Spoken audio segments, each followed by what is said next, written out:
Alrighty, Rooney. Let's get this thing rocking and a rolling, shall we? Good morning, Warren. Thanks for tuning in. Okay, so first up, we've got a bit of fan art here. Let me see if I can dig up which one it is. Here we go. Peter. I hope nobody can hear that. I'm getting pinged at. Peter Watts has the following to say. So this is an image of Lenny Clark, a fan art image of Lenny Clark by Ki Na Mi.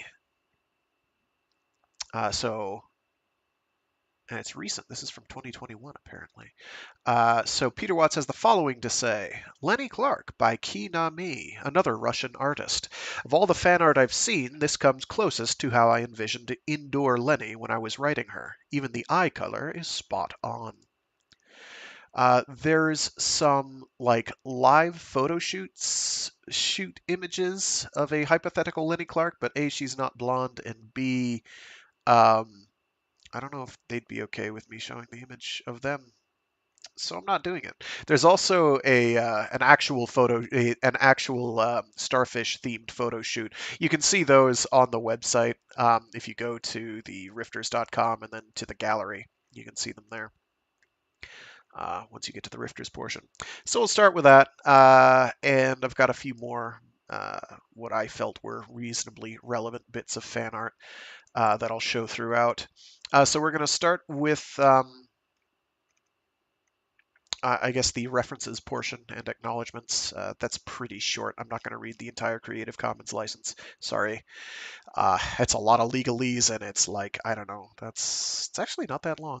But I'm not going to be reading that aloud. But I will be reading the references and acknowledgments. So, first things first, it is worth noting that this book was published in 1990 something.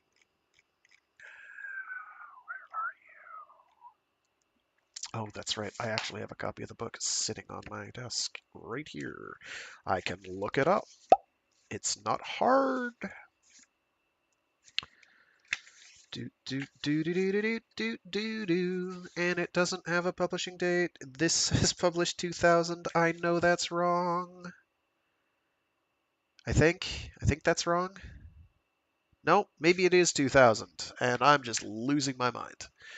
Don't worry about it, because that's why we invented the great online resource, Wikipedia. I can't believe I am resorting to this. See, this says his first novel, Starfish, in 1999. Oh no, I have to find another short story here.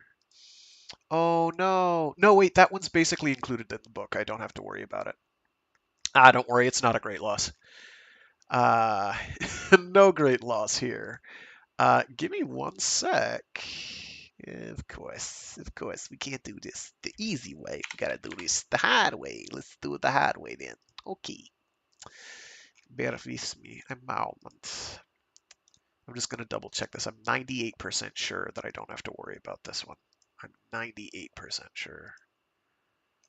I had forgotten about this. I had forgotten to remember, as they say. So this is claiming that, yeah, 1999, which I thought it was earlier than that even, but let's just say that's true because it's a safe bet. Rifters and blurbs, backlist, and gallery. We're going to the backlist, and we're looking for a niche, which I am seeing there. I'm about 50% sure that this is the one that is basically covered right in the beginning. Yeah, this is where she's talking with Ballard. This is there. This exists. This is in the book. I read this. Okay, good. Nothing to worry about there. Excellent. But we are going to worry about home. We'll deal with that later. Basically, it's big chunks of the scene are rehashed, of a scene are rehashed in the book, and you'll recognize it when we get there. but we're not going to worry about that for now. We're going to start with the references and we're going to roll our way on through.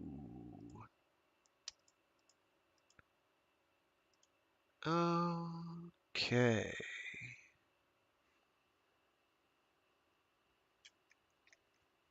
So, let me get some water in me here. And hopefully not kill myself this time, drowning.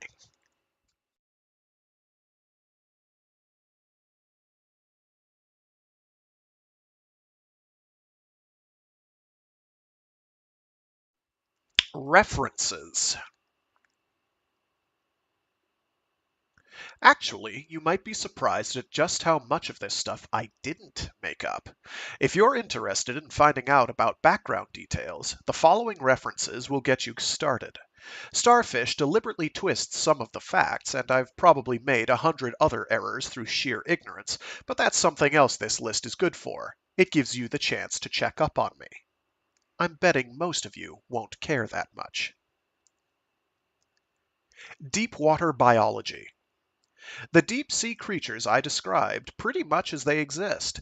If you don't believe me, read Light in the Ocean's Midwaters by B.H. Robinson in the July 1995 Scientific American, or Deep Sea Biology by J.D. Gage and P.A. Taylor, Cambridge University Press, 1992.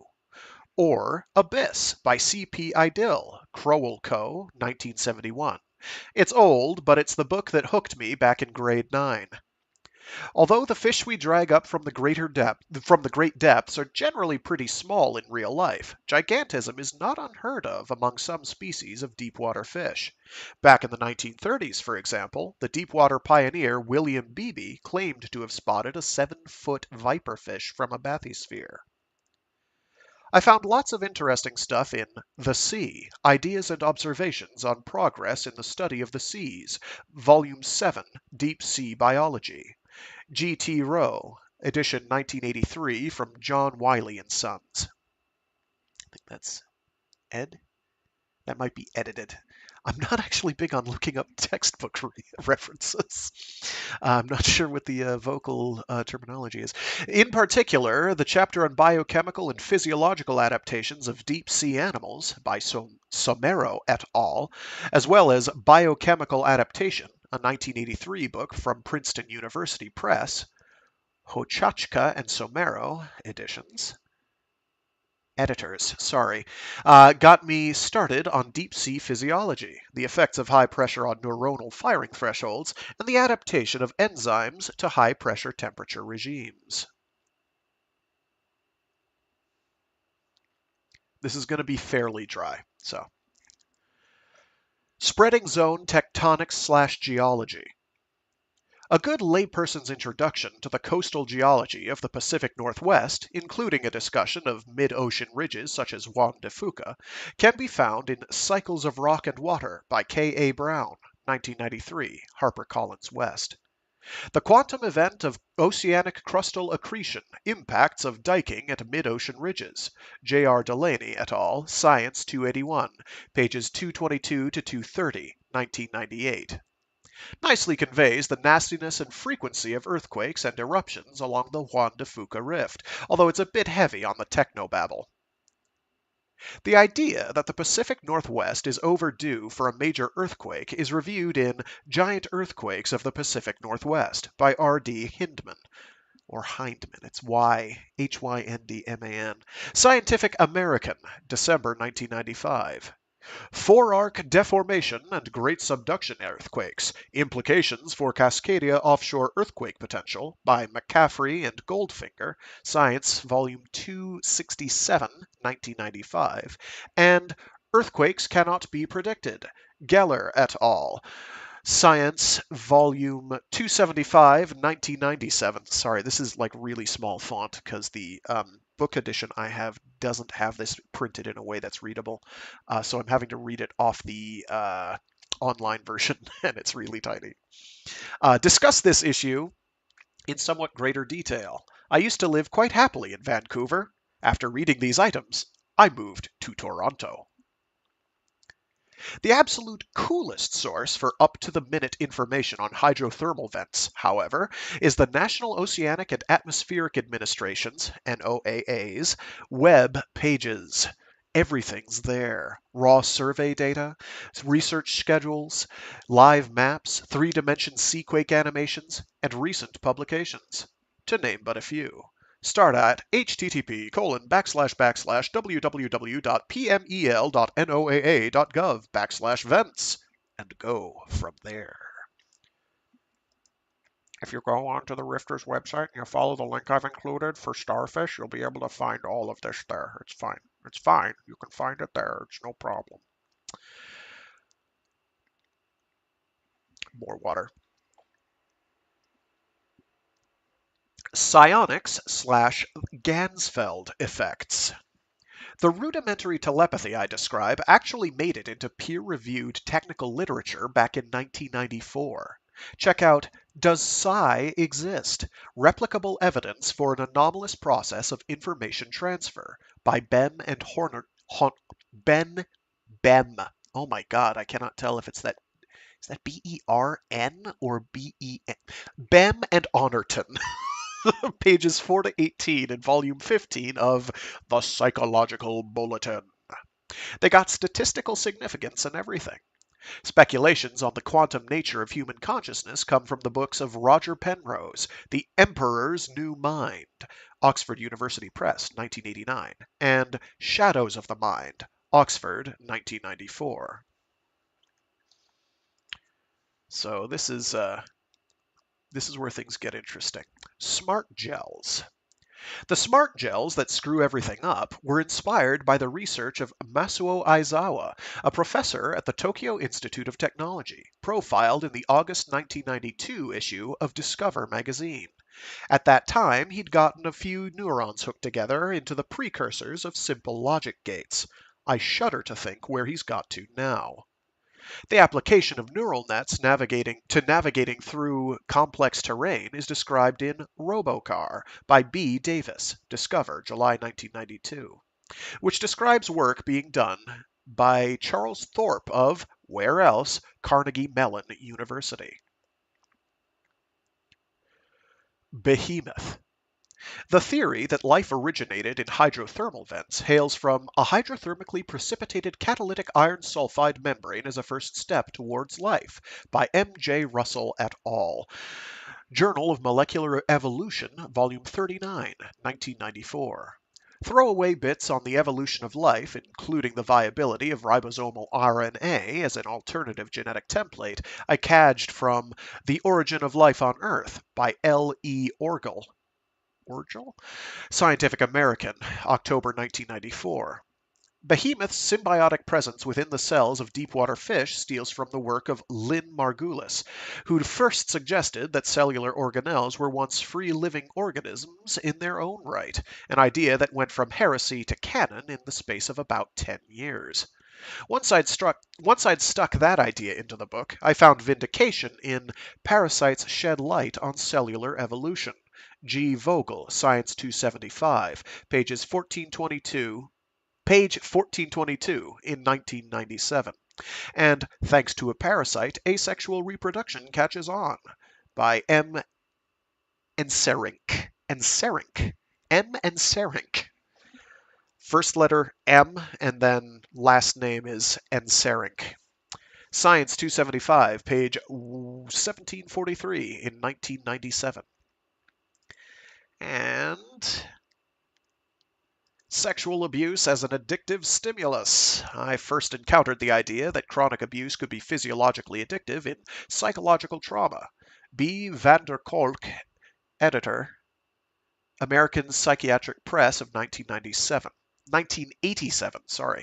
False memory syndrome is explored in The Myth of Repressed Memory, False Memories and Allegations of Sexual Abuse by E. Loftus and K. Ketchum, St. Martin's Press, 1996.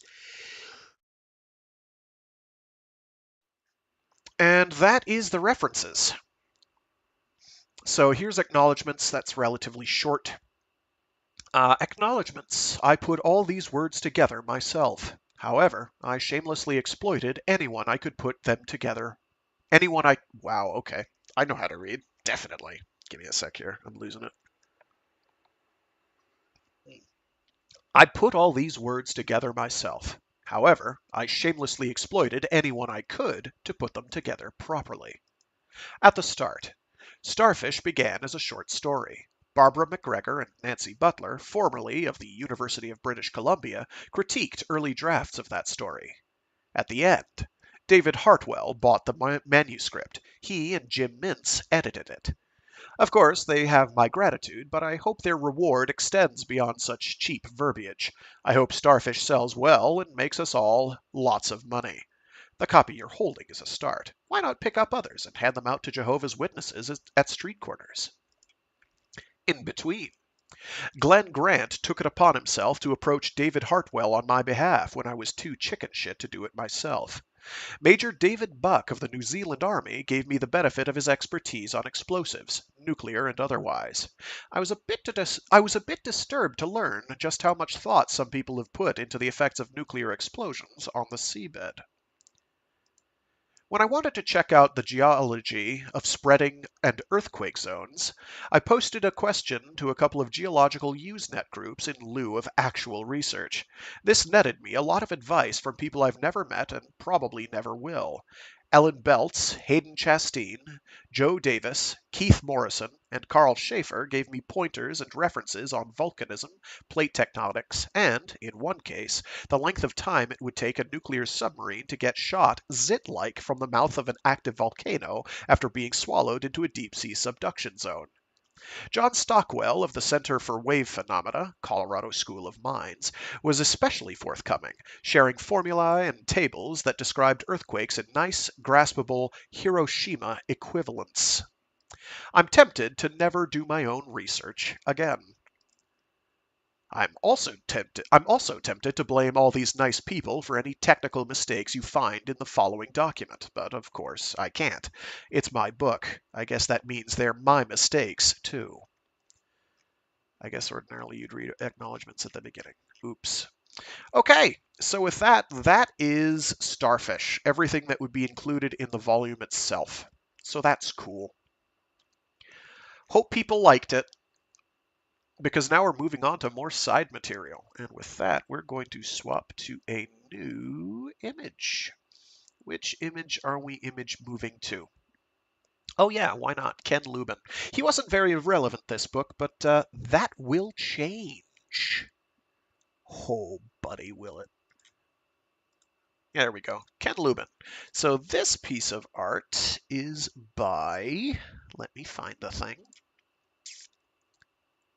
Here we go. Someone named Vorontsov.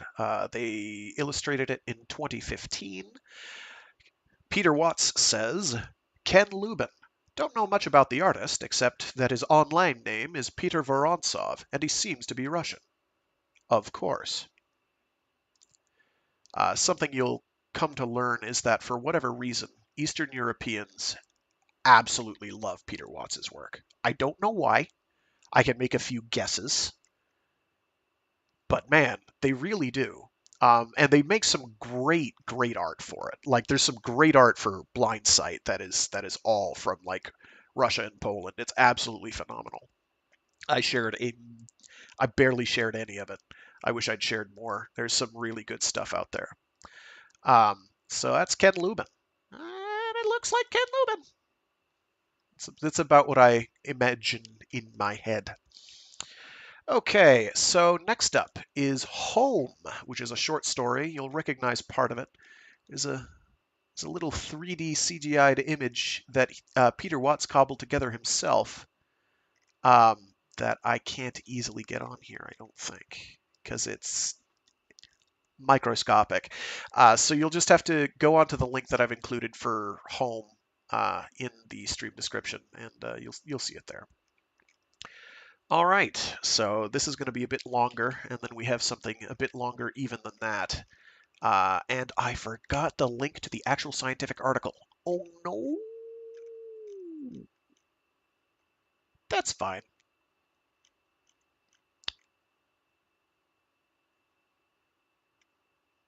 That's fine. I'll post it later. It's not an issue. Okay.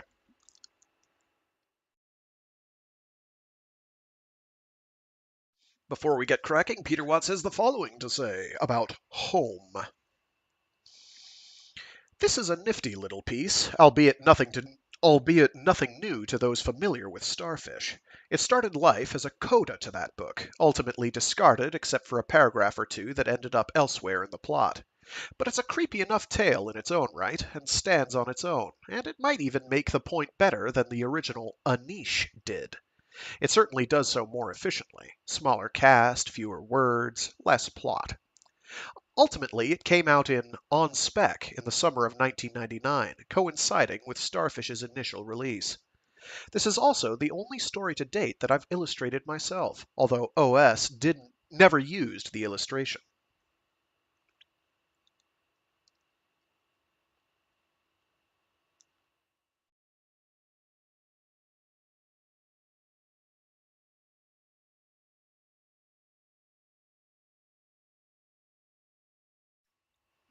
Home by Peter Watts.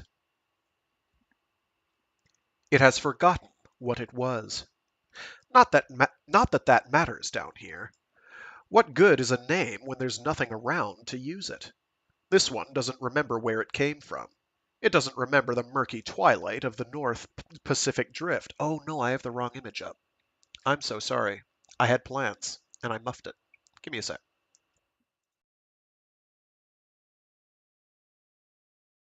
I mean, it's the right image that I described, but it's not the image I had planned for this. Shucks. Is that it? That's not it.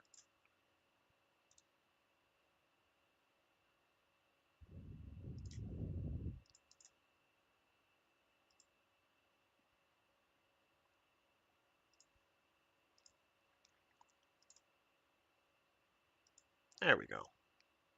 Whoops. So, it has forgotten what it was. Not that that matters down here. What good is a name when there's nothing around to use it? This one doesn't remember where it came from. It doesn't remember the murky twilight of the North Pacific Drift, or the noise and gasoline aftertaste that drove it back below the thermocline. It doesn't remember the gelatinous veneer of language and culture that once sat atop its spinal cord. It doesn't even remember the long, slow dissolution of that overlord into dozens of autonomous, squabbling subroutines. Now even those have fallen silent. Not much comes down from the cortex anymore. Low-level impulses flicker in from the parietal and occipital lobes. The motor strip hums in the background. Occasionally, Broca's area mutters to itself. The rest is mostly dead and dark, worn smooth by a sluggish black ocean cold as antifreeze. All that's left is pure reptile. It pushes on, blind and unthinking, oblivious to the weight of 400 liquid atmospheres. It eats whatever it can find. Desalinators and recyclers keep it hydrated. Sometimes old mammalian skin grows sticky with secreted residues. Newer skin, laid on top, opens pores to the ocean and washes everything clean with aliquots of distilled seawater. The reptile never wonders about the signal in its head that keeps it pointing the right way. It doesn't know where it's headed or why. It only knows, with pure brute instinct, how to get there. It's dying, of course, but slowly. It wouldn't care much about that, even if it knew.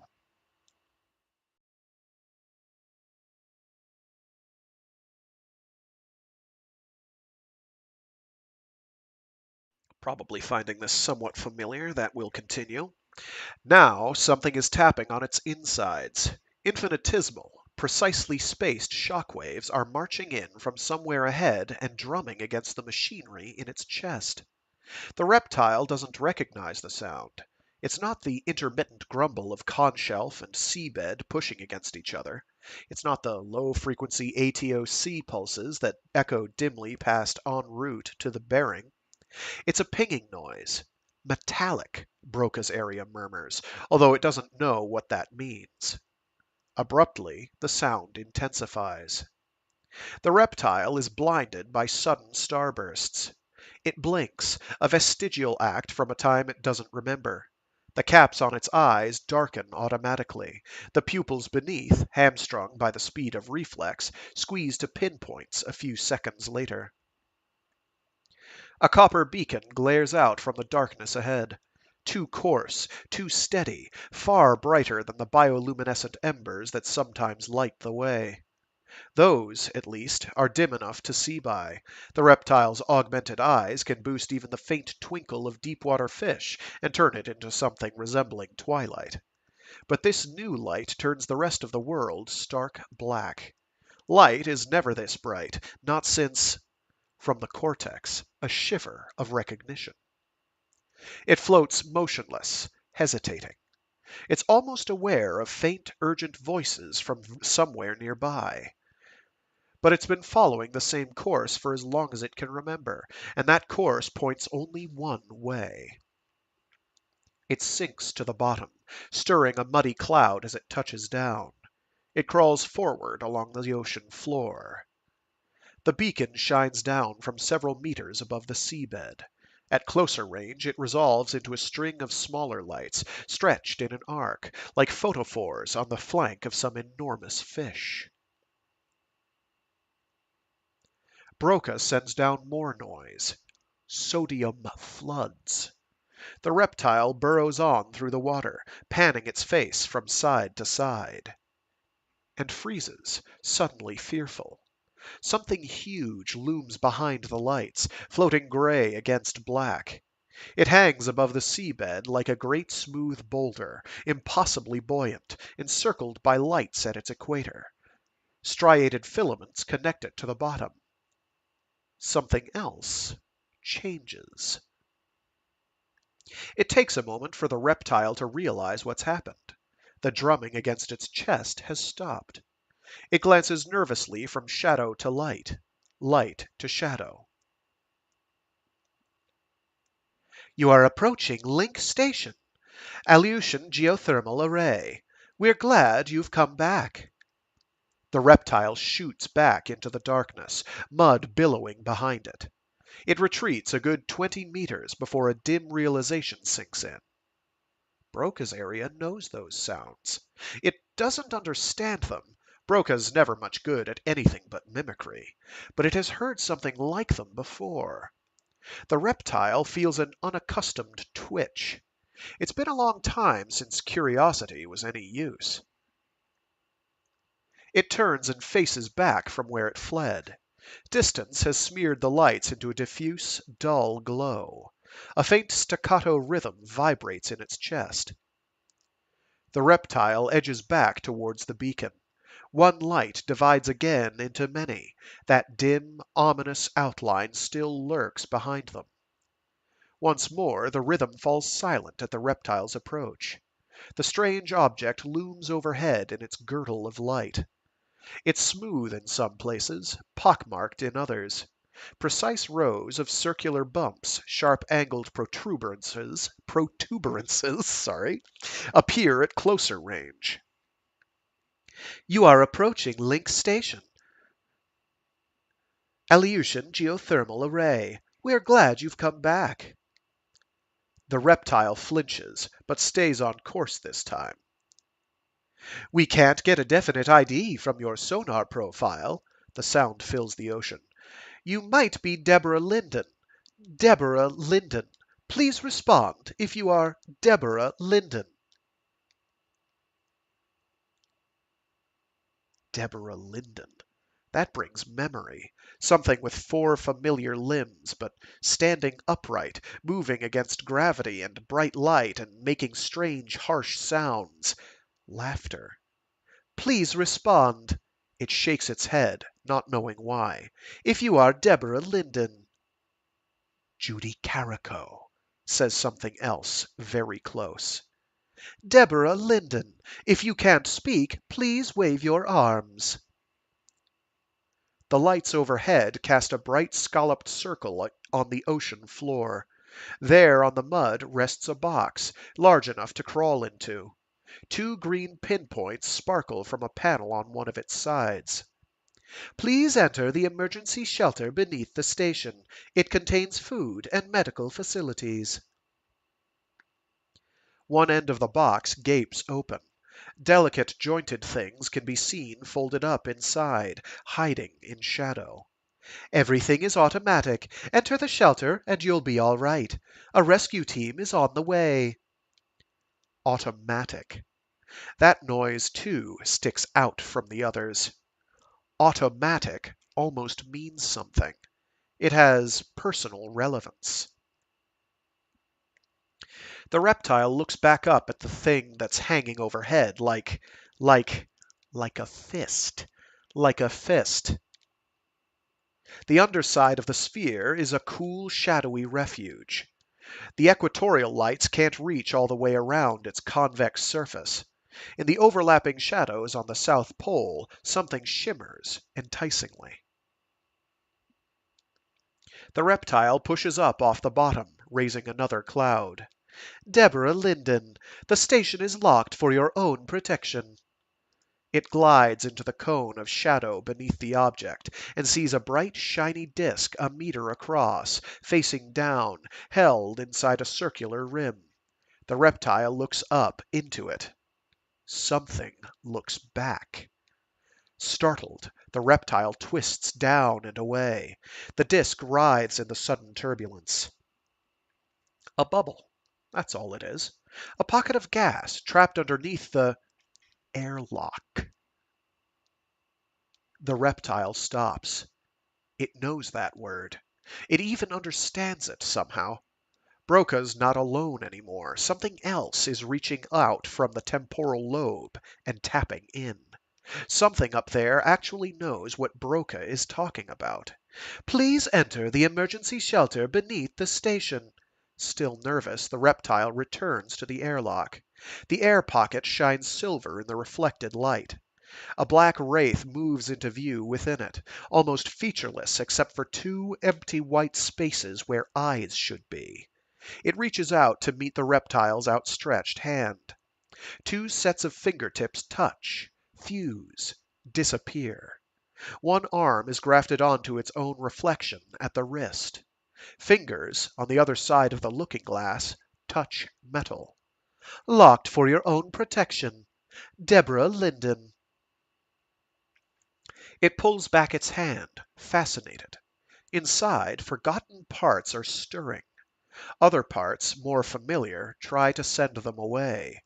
The wraith floats overhead, empty and untroubled. It draws its hand to its face, runs an index finger from one ear to the tip of the jaw. A very long molecule, folded against itself, unzips. The wraith's smooth black face splits open a few centimeters. What's underneath shows pale gray in the filtered light. The reptile feels the familiar dimpling of its cheeks in sudden cold. It continues the motion, slashing its face from ear to ear. A great smiling gash opens below the eye spots.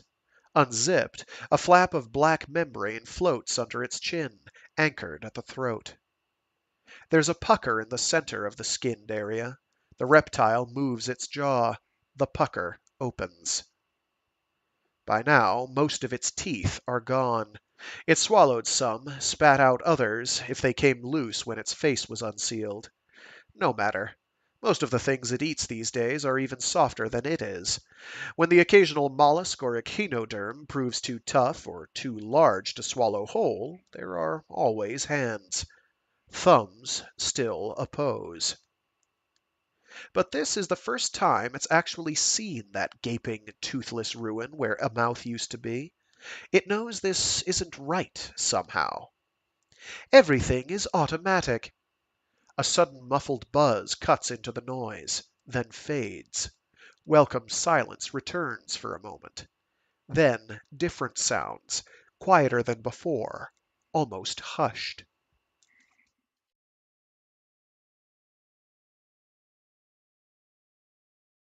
Christ, Judy, is that you? It knows that sound. Judy Carrico? It's Jeanette Ballard. Remember? We went through prelim together. Judy, can you speak? That sound comes from a long time ago. Can you hear me, Judy? Wave if you can hear me.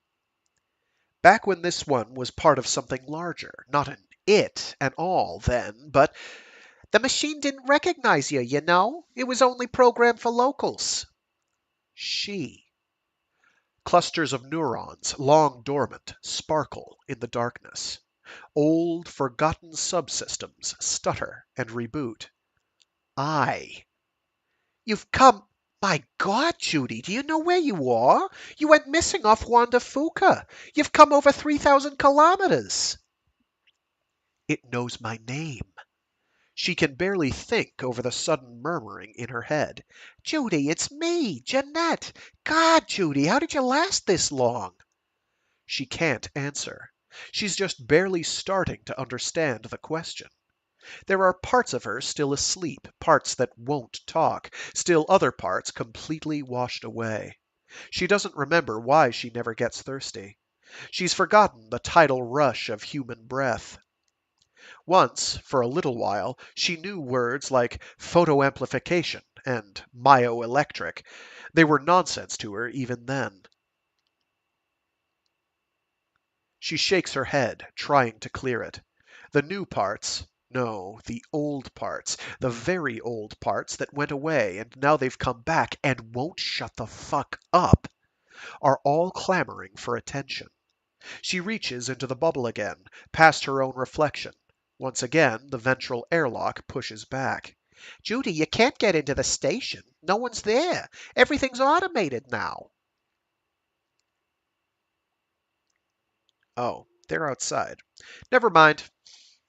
I'm not doing the diver voice. She brings her hand back to her face, tugs at the line between black and gray. More shadow peels back from the wraith, leaving a large pale oval with two smaller ovals, white and utterly featureless inside. The flesh around her mouth is going prickly and numb. My face! Something screams. What happened to my eyes? You don't want to go inside anyway. You couldn't even stand up. We've seen it in some of the other runaways. You lose your calcium after a while. Your bones go all punky, you know. My eyes. We're airlifting a scaife out to you. We'll have a team down there in 15 hours tops. Just go down into the shelter and wait for 'em. It's state of the art, Judy. It'll take care of everything. She looks down into the open box. Words appear in her head. Leg. Hold. Trap. She knows what they mean. They made some mistakes, Judy. But things are different now. We don't have to change people anymore. You just wait there, Judy. We'll put you back to rights. We'll bring you home. The voices inside grow quiet, suddenly attentive. They don't like the sound of that word. Home. She wonders what it means. She wonders why it makes her feel so cold. More words scroll through her mind. The lights are on. Nobody's home. The lights come on, flickering. She can catch glimpses of sick, rotten things squirming in her head. Old memories grind screeching against years of corrosion. Something lurches into sudden focus. Worms, clusters of twitching, eyeless, pulpy snouts reaching out for her across the space of 2 decades. She stares, horrified, and remembers what the worms were called. They were called fingers. Something gives way with a snap. There's a big room and a hand puppet clenched in one small fist. Something smells like mints, and worms are surging up between her legs, and they hurt, and they're whispering, "Shh, it's not really that bad, is it?" And it is, but she doesn't want to let them down, after all I've done for you. So she shakes her head and squeezes her eyes shut and just waits. It's years and years before she opens her eyes again, and when she does, he's back. So much smaller now. He doesn't remember. He doesn't even fucking remember. It's all, "My dear, how you've grown. How long has it been?" So she tells him as the taser wires hit and he goes over. She tells him as his muscles lock tight in a 12,000-volt orgasm. She shows him the blade, shows him up real close, and his left eye deflates with a wet, tired sigh, but she leaves the other one, jiggling hilariously in frantic little arcs, so he can watch, but shit, but he can watch. But shit, for once, there really is a cop around when you need one. And here come the worms again, a hard, clenched knot of them driving into her kidney like a piston. Worms grabbing her hair, and they take her not to the nearest precinct, but to some strange clinic where the voices in the next room murmur about optimal post-traumatic environments and endogenous dopamine addiction. And then someone says, "There's an alternative, Miss Carico, a place you could go that's a little bit dangerous, but then you'd be right at home there, wouldn't you? And you could make a real contribution. We need people who can live under a certain kind of stress without going, you know." And she says, "Okay, okay, just fucking do it." And the worms burrow into her chest, devour her soft parts, and replace them with hard-edged geometries of plastic and metal that cut her insides. And then dark, cold, life without breath, 4,000 meters of black water pressing down like a massive sheltering womb. "Judy, will you just for God's sake talk to me? Is your vocoder broken? Can't you answer?" Her whole body is shaking. She can't do anything except watch her hand rise, an autonomous savior, to take the black skin floating around her face. The reptile presses edges together, here and here. Hydrophobic side chains embrace. A slippery black caul stitches itself back together over rotten flesh. Muffled voices rage faintly inside. "Judy, please just wave or something. Judy, where are you going?" It doesn't know. All it's ever done is travel to this place. It's forgotten why. "Judy, you can't wander too far away. Don't you remember our instruments can't see very well this close to an active rift?" All it wants is to get away from the noise and the light. All it wants is to be alone again. "Judy, wait. We just want to help." The harsh artificial glare fades behind it. Ahead, there is only the sparse twinkle of living flashlights. A faint realization teeters on the edge of awareness and washes away forever. She knew this was home years before she ever saw an ocean. And that was Home by Peter Watts. So now you know what happened to Judy Carico. I guess she got away? Question mark. After they kidnapped her in a submarine. And then she decided, I'm going to go to this Aleutian outpost, another deep sea outpost. And along the way, she went native, so to speak, kind of like Fisher regressed. So most of, like half of the text there is basically identical to what would be used in the later portion of the book, where Fisher comes back, and it's very clear how reptilian he's become. Staying out on the just out in the ocean in the dark all the time. So this is kind of so Judy lived. Go Judy. Let's go Judy. I'm not gonna do the niche. I could do the niche. I could, but the niche is kind of long, and it's even more retready because like the beginning portion of the book after the prologue where it's uh,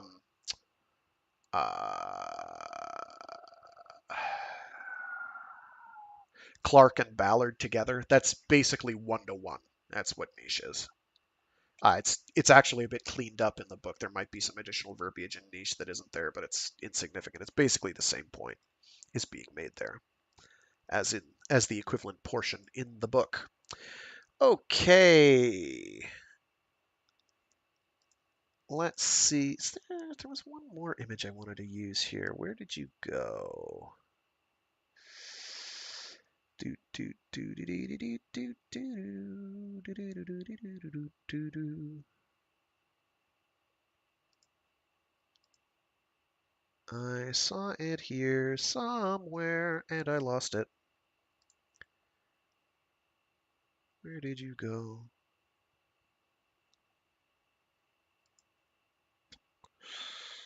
Oh my goodness, how could I? Okay, let's go back onto the page and get it there. Fine. Fine. I see how it is. Wah.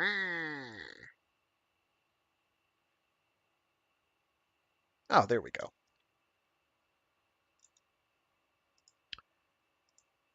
Do, do, do, do, do, do, do, do, do, do, do, do. That's not it. Is that it? That's it. That's the one. There we go.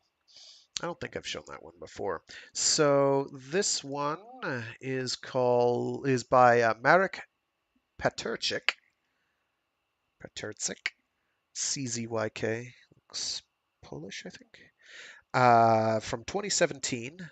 From Starfish, two denizens of the abyss, courtesy of Poland's Marek Paterczyk.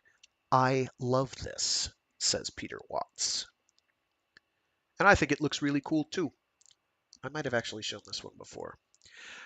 So for the last bit, we're going to do a blog post. So Peter Watts has a blog called, and I quote, well, it's called The Crawl, but his tagline on the blog is no moods, ads, or cutesy fucking icons. And then, in love with the moment, scared shitless of the future. And I get that.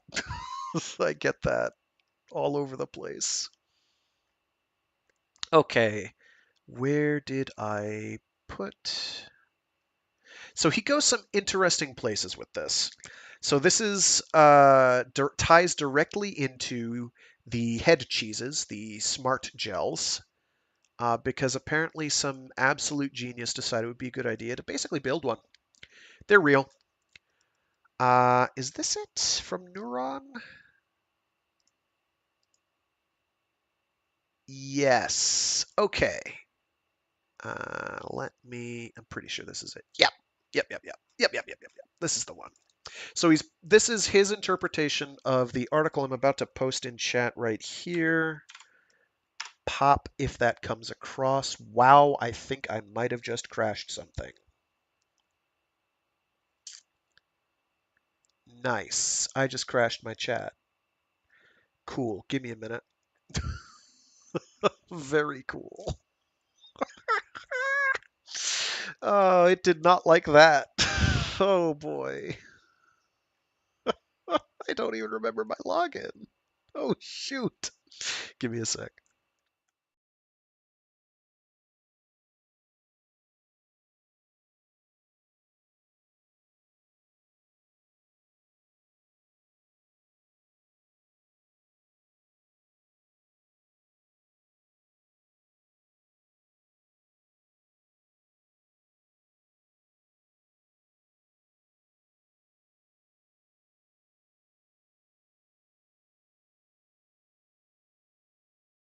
Okay, I can now probably see if people type things. Did that link just get deleted? I'll go back and edit the YouTube to have it included, I guess. It's in the article. You can find it. People are smart. I believe in you all. I have boundless faith that my viewers can probably figure that one out. So this article is called The Pong Imperative, Driving Dishbrain to Suicide. He posted it, Peter Watts himself. I tried posting a link and it crashed my chat server, or the chat scraper I'm using. I'm going to try it again, and if it happens again, I'll just cry a little.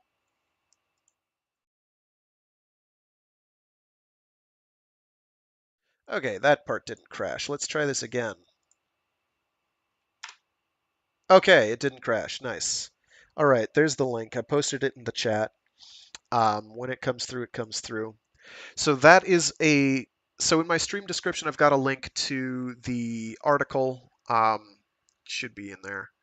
And I also have that's a link to the uh, that's a link to the article, and I have a link to the blog post itself, which contains a link to the article. So this is a sciencey thing. It's very sciencey. There's lots of science. Here, I'll even include, assuming this doesn't crash the chat scraper. that. And this is the blog post I'm reading right now. So this is the Pong Imperative driving Dishbrain to suicide. And he starts with a quote from the next book. So you can take this as a taster for Maelstrom, which we'll be reading in however many months it takes me to get through the first book in the Southern Reach trilogy, which is called Annihilation. I don't know how long that's going to take. It's not very long, so not very long, like a month. Uh, Shoot, there was a whole deep lore behind the Rifters universe thing I wanted to get into, but I completely forgot about. We'll deal with that later. Um, Achilles Desjardins, it may actually be Achille, but there are reasons I'm going with Achilles, had always found smart gels a bit creepy. People thought of them as brains in boxes, but they weren't. They didn't have the parts. Forget about the neocortex or the cerebellum. These things had nothing. No hypothalamus, no pineal gland, no sheathing of mammal over reptile over fish, no instincts, no desires. Just a porridge of cultured neurons, really. 4-digit IQs that didn't give a rat's ass whether they even lived or died. Somehow they learned through operant conditioning, although they lacked the capacity to either enjoy reward or suffer punishment. Their pathways formed and dissolved with all the colorless indifference of water shaping a river delta, which is an excerpt from Maelstrom, 2001.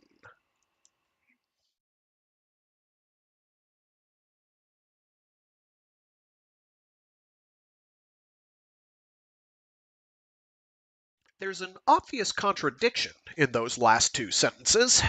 Reward/punishment is the very foundation of operant conditioning. How can it work on something that experiences neither? I wasn't sure back at the turn of the century. I knew what feedback was. I knew that the pseudo-neurons of neural nets had weights attached to them, that the odds of one of them firing would increase some fractional amount every time it made the right move. I figured that by the time my story took place, people would have figured out how to make the meat act like the software. It was far from the biggest liberty I took in that novel. No one rang me up to call bullshit on it, anyway. Now, a quarter of a century later, I have my answer. Yes, folks, it's time for another ripped from the headline story about head cheeses in real life. IRL. This one comes from the latest issue of Neuron, courtesy of an Australian outfit called Cortical Labs, where Brett Kagan and his buddies grew a neuron culture in a dish and taught it, more accurately spurred it to teach itself, how to play Pong. Some of you started sending me the link a couple of weeks back, and I'll admit at first blush I thought the whole thing was a step backward. Neuron cultures playing Pong in 2022? Weren't we talking about hooking them up to power grids and stock markets over 10 years ago? Weren't researchers from the University of Reading using them to control little robots back in 2008? But I followed the links and the title. In vitro neurons learn and exhibit sentience when embodied in a simulated game world. Caught my eye. Signs of sentience, you say? Okay, show me what you got.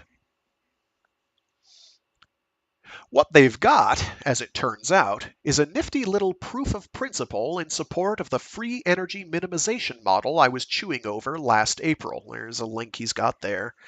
Back then, it was Mark Solms, forcing me to rethink my assertion that consciousness could be decoupled from the survival instinct. The essence of Solm's argument is that feelings are a metric of need.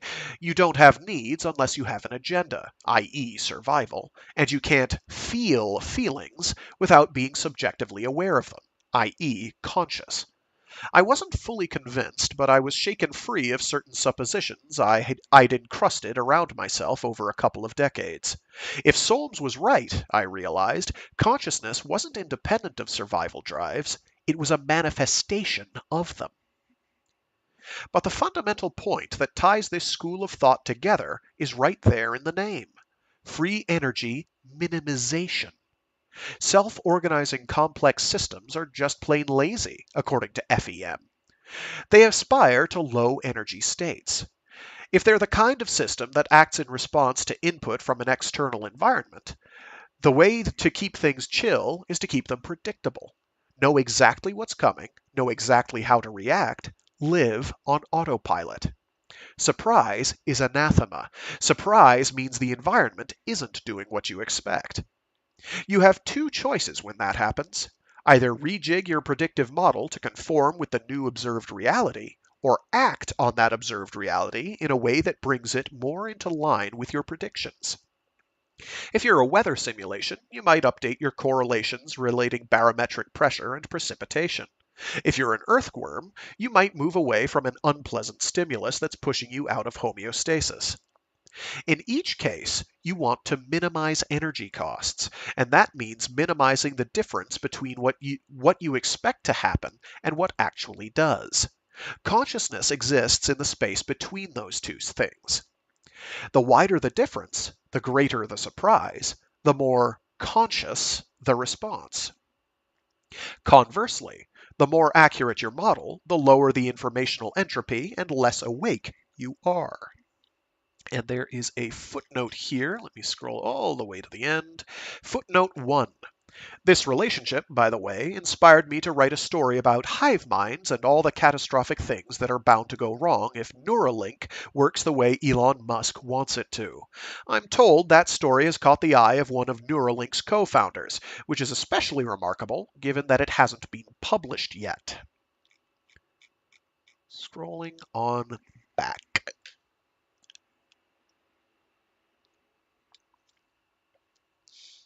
And right there, that's your motivation. You don't need pain or pleasure centers. You don't need to program specific imperatives or win states. The tendency to low informational entropy is an intrinsic part of the system. That's what the FEM lobby claims. Which means that if you're a neuron culture spread across an electrode array like peanut butter on toast, and some of those electrodes feed you information about whether a ball is hitting a paddle, while others take instructions from you about how to move that paddle, and if you receive a predictable signal when the ball hits the paddle, but a burst of random static when it misses, you will learn on your own to minimize the frequency of those bursts of surprise. You will learn to play Pong. That's what Kagan et al. Did. They let Dishbrain grow over an array of electrodes, some arbitrarily defined as motor nerves, others as sensory nerves.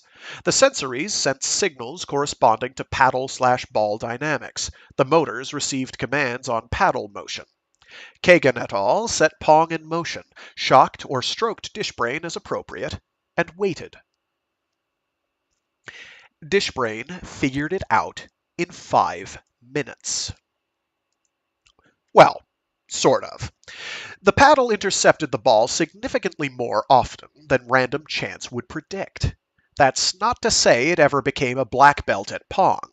There's a lot of daylight between better than random and world champion, and in some cases Dishbrain performed barely better, occasionally even worse, than one or another of the control cultures. I'm guessing the impressive videos presented in the paper, while described as representational, were cherry-picked. Still, Dishbrain learned to hit the ball, in some cases apparently anticipating where it would arrive before it even hit the backboard.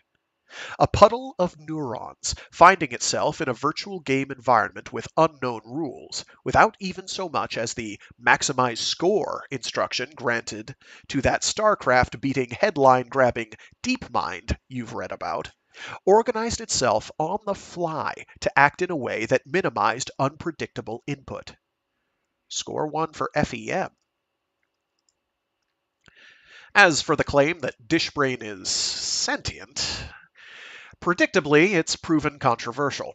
Kagan et al. Use a particularly narrow definition of the term, responsive to sensory impressions through adaptive internal processes, attributed to Carl Friston, a high priest of FEM, who also happens to be one of the paper's authors. Others have bristled at the term since it generally connotes subjective experience. Dean Burnett out of Cardiff Psychology School isn't willing to go beyond thinking system. Even Kagan admits that Dishbrain shows no signs of consciousness. Personally, I think they're playing it a bit too safe. Sure, there's no hard evidence that Dishbrain is awake in the commonly understood sense, but then again, there's no hard evidence that you're awake, and not just a sophisticated iteration of Google's Lambda in a meat chassis. A few years back, PNAS published a paper that made a pretty good case for insect consciousness. Insects might not have the specific brain structures associated with consciousness in we mammals, but it said in us mammals. That's technically incorrect grammar, but I'm doing it so my brain works. Insects might not have the specific structures associated with consciousness in we mammals, it said, but they have structures that perform analogous functions. They acquire information from their environment. They monitor their own internal states. They integrate those two data sets into a unified model that generates behavioral responses. Many argue that it's that integration that results in subjective experience. Vertebrates, cephalopods, and insects are all built to do that in their own way, so it stands to reason that they're all phenomenally conscious, unlike, say, nematodes. Dishbrain also embodies those three components in a rudimentary form, certainly, but perhaps not that much simpler than you'd find in a bristletail. Who's to say that it isn't conscious, even in the wider qualia-based sense? There's excitement in these findings. The idea that all self-organizing networks have at least one motive baked in is a revelation, to me anyway.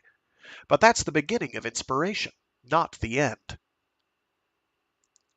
What do you do with that insight as a science fiction writer? What are the consequences that can be explored narratively? How can all of this go wrong? Well, here's something. All motives are not created equal. The universal motive accruing to self-organizing systems is predictability, not survival or reproduction.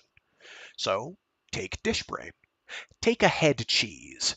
Put it in an environment that generates predictable feedback not when it paddles a ball, but when it throttles its nutrient supply. Whoops, I no emphasis on syllables.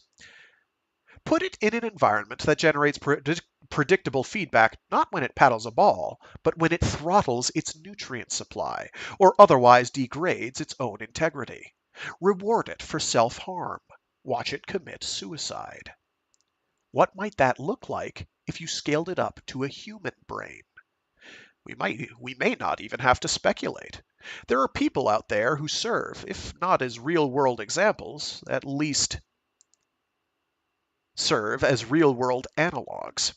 That's a mangled sentence and I don't like it. It's not a perfect point-for-point mapping. We have actual brains, and that means brain stems and amygdalas and evolved agendas that do tie directly to survival and reproduction. And yet, people exist who offer a glimpse at how. I'm going to try more water and see if that fixes the problem.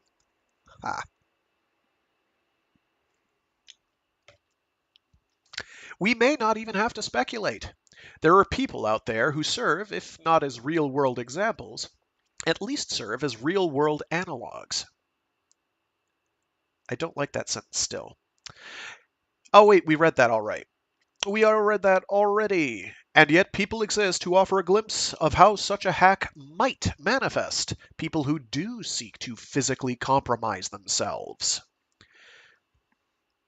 They experience the unshakable conviction that one of their body parts doesn't belong to them, that it is alien, that it needs to be removed. They've been known to try sawing off the offending limb or blow it off with a shotgun. One soul tried for decades to damage his leg enough to force an amputation, finally succeeding after immersing it in dry ice. And when these people succeed in losing the offending leg or arm, they feel happy. They feel that they have finally become who they truly are. They feel whole. The clinical term is body integrity dysphoria. And there's a footnote here. If you're feeling a sense of déjà vu here, yeah, the parallels to gender dysphoria and transitioning are pretty striking. The experts opine that BID is a related syndrome, but nonetheless a distinct one. The clinical term is body integrity dysphoria, and while it's extremely rare, researchers have been able to tag certain tentative neurological correlates. Diminished skin conductance response. Wow, that is a hard one to read. Okay. Diminished skin conductance response distal to the desired amputation point, for one thing. Reduced gray matter in the superior parietal lobule, for another. Interesting thing about the superior parietal lobule, it's part of the somatosensory cortex. You remember the somatosensory cortex, aka the Penfield homunculus, that strip of brain that maps the body in terms of sensory and motor processing? And you know about phantom limbs, which result from the fact that even after a limb has been amputated, the corresponding part of the homunculus, the map of that particular somatic territory, persists in the brain. As long as that part of the switchboard is still firing, a person will feel sensation from the corresponding limb regardless of whether it's still attached. It has also been commonly observed that the parts of the strip that map feet and genitals butt up against each other. Leakage between the two might explain why foot fetishes are the most common sexual kink. But I digress. I did not know that, but hey, I guess Quentin Tarantino doesn't have to feel alone now. To me, at least, BID seems like nothing so much as a bizarro phantom limb syndrome, where the brain, instead of registering that something's there when it isn't, somehow registers that something isn't there, or at least shouldn't be, when it is. And if the one syndrome results from a piece of the map being there when it shouldn't be, maybe the other results from a part of the map being missing. Reduced gray matter, remember? When it should be present. In both cases, the internal model of the self-organizing system is at odds with the incoming data. In BID, the system takes action to reduce that dissonance, to eliminate the surprise, to minimize informational entropy. Move the paddle, remove the limb. Maybe the same thing when you get right down to it. All speculation, of course. That's what we do here. Then again, with fewer than 500 cases on record, hard data are not exactly thick upon the ground. And the limited MRI results we do have seem consistent with Penfield's involvement. What might a suicidal Dishbrain look like if you scaled it up onto human architecture? Well, we've been playing around with ways to program neurons for decades now. Transcranial magnetic stimulation, compressed ultrasound. Sony even filed a patent a couple of decades back. Who knows how far they've come since then? Say they pull it off, learned how to tweak the somatosensory cortex. That's what they were aiming for, a way to plant input directly into the brain without having to go through those messy eyes and ears and noses. They were pitching it as the ultimate game interface. Imagine 20 minutes in the future, we all have Sony headsets talking to our homunculi. Imagine someone hacks them to erase certain parts of that map, induce body integrity dysphoria on command. The thing is, arms and shit. Damn it. The thing is, arms and legs are not the only limbs we have. The neck is a limb too. I wonder how comprehensive Sony's liability insurance might be.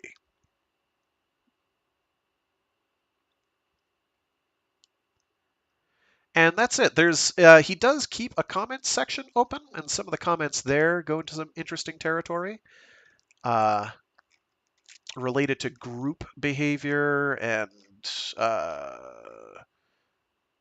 and a few other things. So that can be entertaining to read um, if you really want to spend time doing that. With that, though, I think we're pretty much set. We basically nailed it. Um, so yeah, that's basically all I wanted to do. This was always going to be a short one. Thanks for tuning in. Next week, what is next week? I don't even know. I'm currently lost.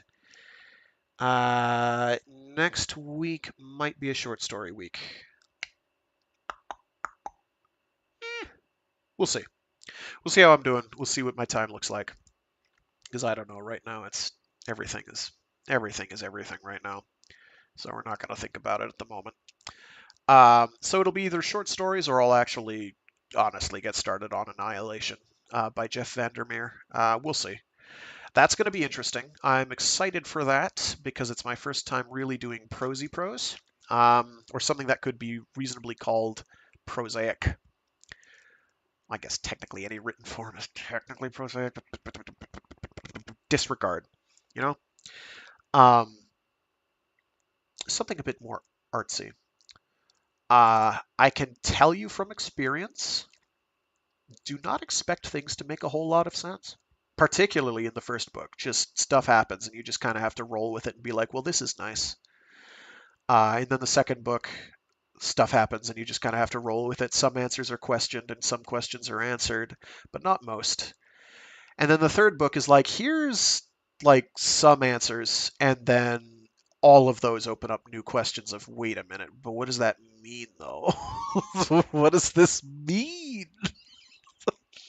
I think it's really good. I do dig it. I hope other people do as well when we get to it.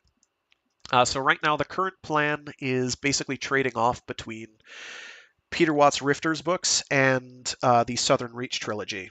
They're both trilogies, sort of. The fourth book of the Rifters trilogy is actually 2 volumes because publisher reasons. So you're just going to have to grin and bear that. I had some other really intelligent thing to say, and I don't remember what it was. That's interesting. Totally unsurprising, but interesting. Yeah. I hope he releases the third book in the Blind Sight Echopraxia trilogy this year. That would be nice. I would like that very much. Peter Watts, that is. I have had an official request for Hyperion, the Hyperion Cantos. So once I'm done with this trading off thing, swapping between the two, you can bet your sweet bippy we're going to be doing that. And I'm hyped for that because I love that book. That book's great, as is the sequel. I don't know if I'll do the sequel immediately afterwards. This is me doing like sequels after sequels, one right after the other, sort of. And I haven't done that yet before. So we'll see how that goes. At some point, I want to do a read through of Armor by John Stakely. His last name's Stakely. I think it's John, first name. And to do that, I kind of have to do a read through of Starship Troopers so you know where Armor is getting all its good ideas from. And I know that Starship Troopers by Heinlein is divisive. People are like, oh, but he's talking about a certain form of governance, as that is the way that everybody should be doing. And I'm like, can you just please just read it as like a sci-fi novel, please? Thank you. It's just a sci-fi novel. Read it as a what if, not as a this is what you need to do. Come on, people, grow up. On the other hand, it's hard to do that with, say, Atlas Shrugged or The Fountainhead. I'm looking at you, Ayn Rand. I'm looking at you, and I'm shaking my head. Sorry, Rand fans. I wasn't a fan. I did not enjoy those books very much. Of course, here I am not liking the Foucault's Pendulum by Umberto Eco. So what do I know? And I like my like conspiracy novels. Speaking of conspiracy novels, I also really want to do the Illuminatus trilogy by Robert Anton Williams and the other guy whose name eludes me at the moment. They both co-wrote it. I really want to get to that, but that's a raunchy novel. Like that is a very raunchy trilogy. They are very raunchy. So I don't know how well that would go over, but it's like Law of Fives. Okay, it is a very fun ride. You kind of had to be there, I guess, for some of it to really work, but it's fun. It's so stupid, but it's so fun. You will learn what happened to John Dillinger. Well, you won't, but anyway. Think every good conspiracy theory from like the middle of the century into like the 80s all wrapped into like one book and then given a very sizable dose of LSD. That is the Illuminatus trilogy, and I adore it. Okay, with that, I'm going to run. Thanks for tuning in. If you're watching this after the fact, you can catch me live. This is a live performance, so to speak, before a live studio audience of exactly no actual studio or audience, except for whoever's listening online. Um, I do it live, starting at about noon Eastern Standard Time on Fridays. It's in the name. Depending on how my schedule goes, I may have to shift it to Saturdays, which would probably be better for literally everybody involved, except for me because I work weekends a lot. That's when I get all the stuff done that I didn't get done during the week, which is everything. It is what it is. I do other streams throughout the week. I've got a Warframe Wednesday stream where I do Warframe for a couple hours. Yay, I guess. And a Mecha Mondays stream where I do something giant robot related or mecha adjacent. Also, woohoo! Armored Core 6 is going to actually happen. I honestly didn't want to I wanted to believe, but I didn't. So here we go. Thank you, FromSoft. You finally remembered. It's been 10 years, I think, since Armored Core Verdict Day.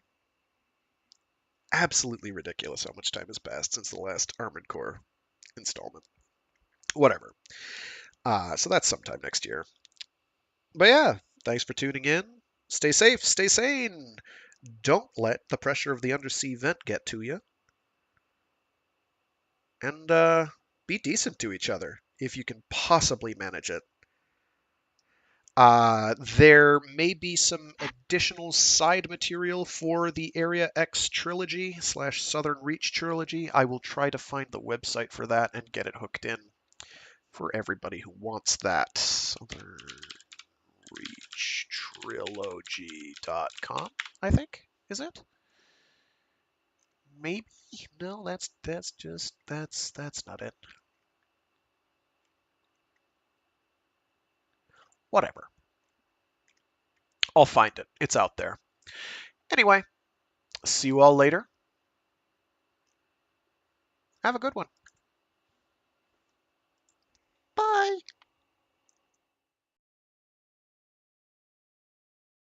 Oh yeah, and I'll get the all the vids I've got up for the last month and change into their appropriate channels. So that'll be good.